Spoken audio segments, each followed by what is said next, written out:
அல்லாஹ் கூறுகிறான், எல்லா பாவங்களுக்கும் மன்னிப்பும் கூலியும் உண்டு. ஆனால் நீங்கள் ஒருவரின் இதயத்தை உடைத்துவிட்டு அதற்கு அந்த சம்பந்தப்பட்ட நபர் மன்னிக்காத வரை அல்லாஹு தஆலாவும் உங்களை மன்னிக்க மாட்டான்.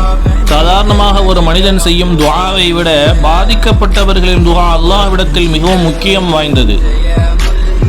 நபி ஸல்லல்லாஹு அலைஹி வஸல்லம் அவர்கள் கூறுகின்றார்கள், அநீதி இழைக்கப்பட்டவரின் பிரார்த்தனைக்கு பயந்து கொள்ளுங்கள், ஏனெனில் அவனுக்கும் இறைவனுக்கும் மத்தியில் எந்த திரையும் இல்லை. உங்களுக்கு துரோகம் செய்தார்கள் என்பதால் அவர்களை ஒருபோதும் உங்கள் துஆவின் மூலமாக அல்லாஹ்விடம் அவர்களை பழி தீர்க்காதீர்கள்.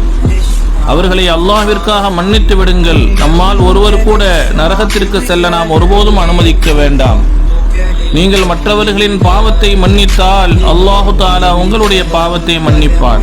நமக்கு பிடித்தவர்கள் ஏதோ அறியாமையில் நமக்கு தவறு செய்துவிட்டு சென்று இருப்பார்கள். நீங்கள் அவர்களை மன்னிக்கவில்லை என்றால் அல்லாஹ்விடம் அவர்களுக்கு மிக கடுமையான விசாரணை இருக்கும்.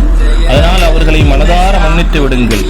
வலமன் ஸபர வகஃபர இன்ன ذلك லமின் அஸ்மி. யாரேனும் பொறுத்து கொண்டு மன்னித்து விட்டால் அது உறுதியான காரியங்களில் உள்ளதாகும்.